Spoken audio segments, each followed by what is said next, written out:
Selamat datang di channel YouTube Andi Khalifah Minangkonesiawi.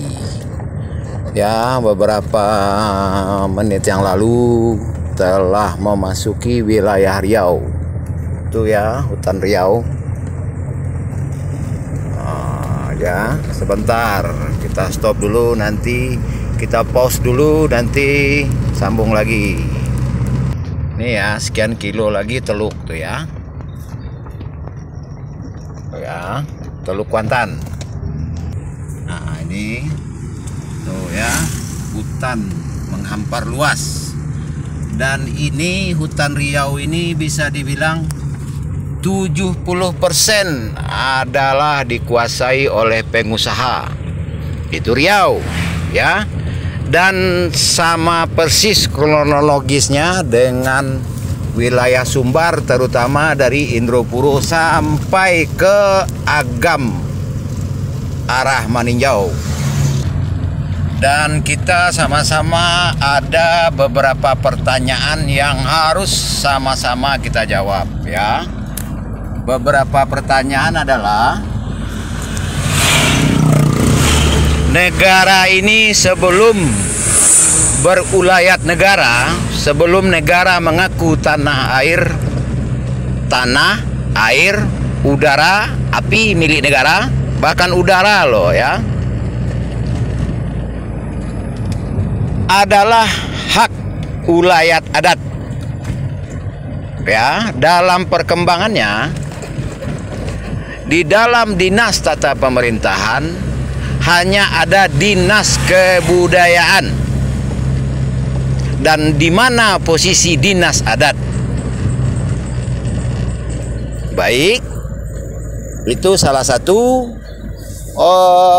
pembuka wawasan ya. Lupa saling mengingatkan, tidur saling membangunkan. Ya, yang pertanyaan kedua yang harus dijawab sebagai pembuka wawasan, itu ulayat ini ya, mulai dari Indropuro 14.000 hektar lahan sawit dan ribuan hektar, 33.000 sampai 70.000 hektar mungkin ya, atau 80.000 hektar dari wilayah Indropuro sampai ke wilayah Agam, plus wilayah darat Damasraya, Sawalunto dan lain-lain, itu semuanya telah menjadi hak pengusaha yang bekerja sama dengan penguasa. Di mana hak ulayat adat? Apakah tokoh masyarakat adat menyerahkan juga semua ulayat itu kepada negara yang berkuasa dengan yang bekerja sama dengan pengusaha? Ada atas nama HGU, dan itu berbatas waktu dan selalu berkelanjutan, sambung menyambung, dikelola selalu oleh Pemda atau tata pemerintahan. Lagi-lagi di mana posisi masyarakat adat? Kami muda-mudi menuntut dengan sangat hormat ya. Dan mengenai hak ulayat adat ini, minimal 4 dinas kebudayaan, Dinas Kebudayaan Sumbar, Dinas Kebudayaan Riau, Dinas Kebudayaan Sumatera Utara, Dinas Kebudayaan Sumatera Selatan, itu minimal harus duduk bersama. Dan realitanya yang terjadi saat ini, hak ulayat adat bagi masyarakat adat jadi tidak ada ya, dan penuh dikuasai oleh budaya. Ini harus dibahas secara bersama ya. Dan inilah bukti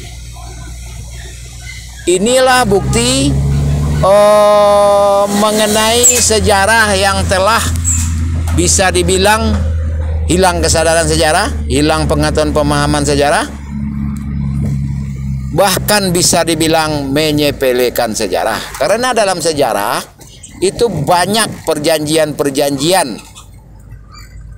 Di saat sejarah abu-abu, maka perjanjian-perjanjian tersebut sangat mudah diputarbalikkan oleh yang berkepentingan. Ya, itu efek dari korban hilang kesadaran sejarah.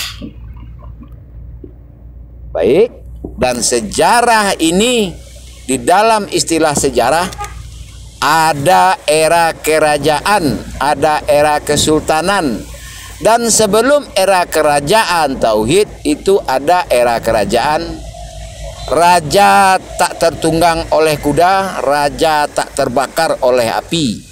Masing-masing raja berkesaktian tinggi dan sangat mustahil masing-masing wilayah antar wilayah saling menguasai. Yang namanya berilmu tinggi pastilah kalah jadi arang, menang jadi abu, karena kesaktian hampir sama.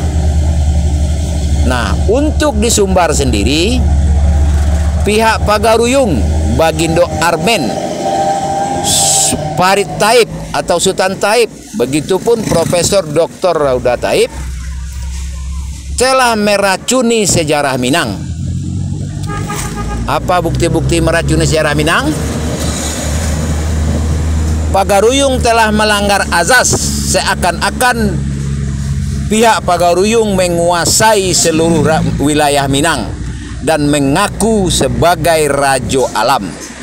Dan barusan kita berbicara, ya, antar wilayah sangat mustahil saling menguasai. Baik. Dan satu lagi yang membuat menjadi rancu, ya, membuat segala sesuatu menjadi rancu adalah, ya, yang membuat menjadi rancu adalah gagal lisan, gagal tulisan, gagal definisi dua kosakata sehubungan perkara yang sedang dibahas saat ini, yaitu kosakata adat plus kosakata budaya, yang undang-undang adalah berbunyi pada pasal 18B ayat 2 dan lain-lain Perda, Pernak, Perbub. Itu semua beralasan mengeluarkan undang-undang, Perbub, Pernak, ya, atas nama penguatan dan pemajuan nilai-nilai adat dan budaya. Realitanya saat ini tidak ada dinas adat, yang ada hanya dinas kebudayaan, padahal ranah adat memiliki hak lebih tinggi karena sebutannya lebih awal daripada budaya. Realitanya tata pemerintahan hanya memfasilitasi ranah budaya. Baik, dan ini menjadi tanggung jawab dinas kebudayaan.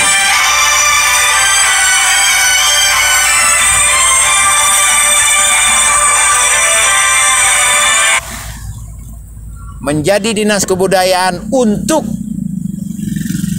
kembali menyelesaikan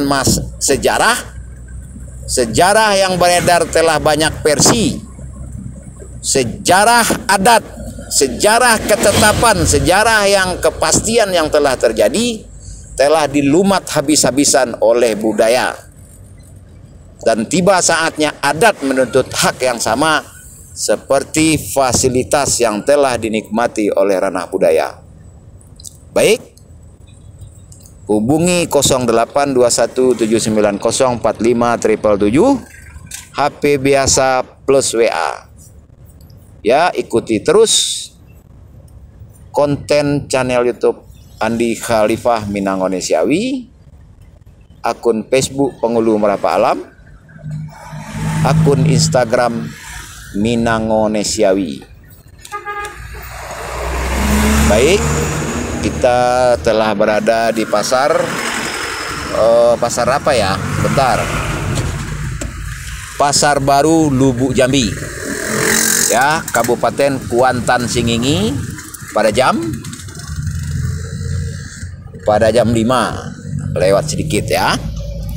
Nah, kembali kita ke bahasan tadi.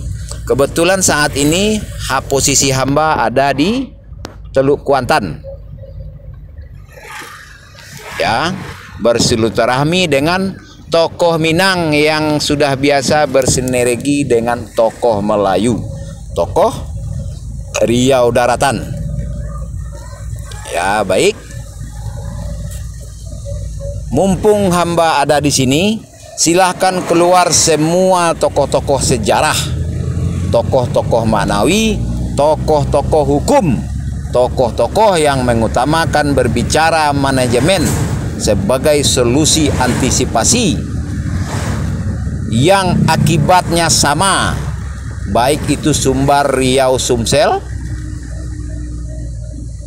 berakibat sama, terutama perkara ulayat adat, hutan ulayat adat berakibat sama dan sebabnya pun sama. Baik, nah marilah kita fokus berbicara sebab. Kenapa sampai berakibat banyak perkara yang keruh dan kusut, berakibat hal-hal yang sulit diterima logika ilmiah rasional, sulit diterima secara sains, dan sulit diterima secara akal sehat, dan kita tanpa ada kekuatan adat sama sekali untuk merubah keadaan menjadi lebih baik, keadaan lebih baik atas nama sama-sama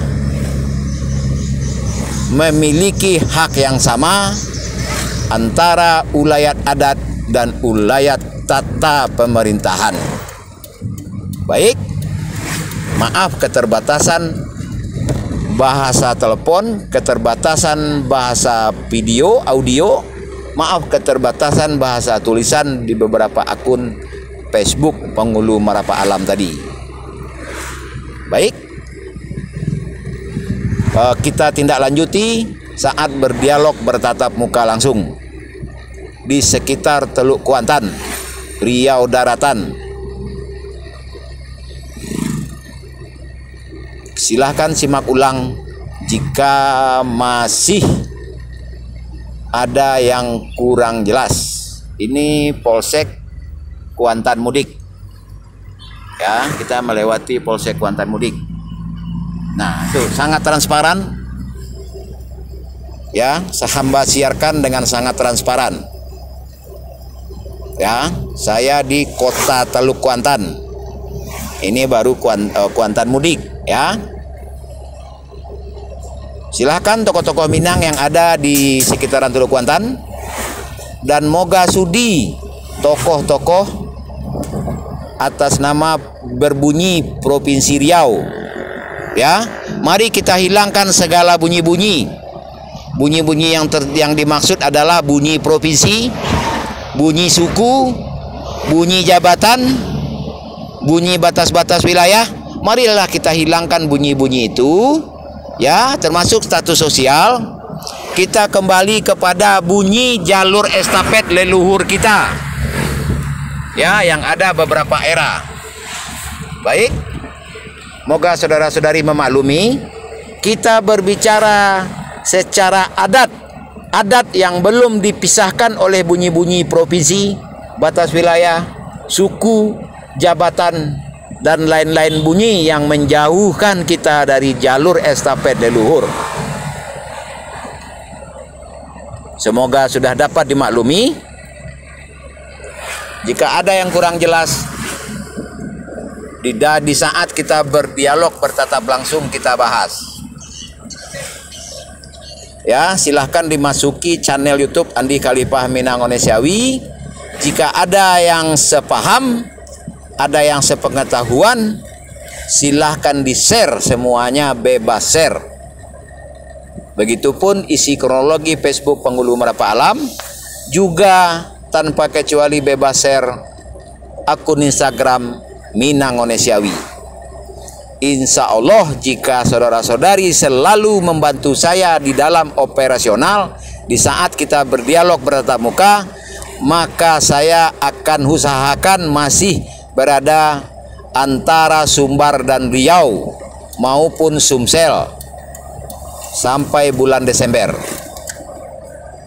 Dan arah pulangnya nanti saya ke Lampung melewati jalur pesisir barat.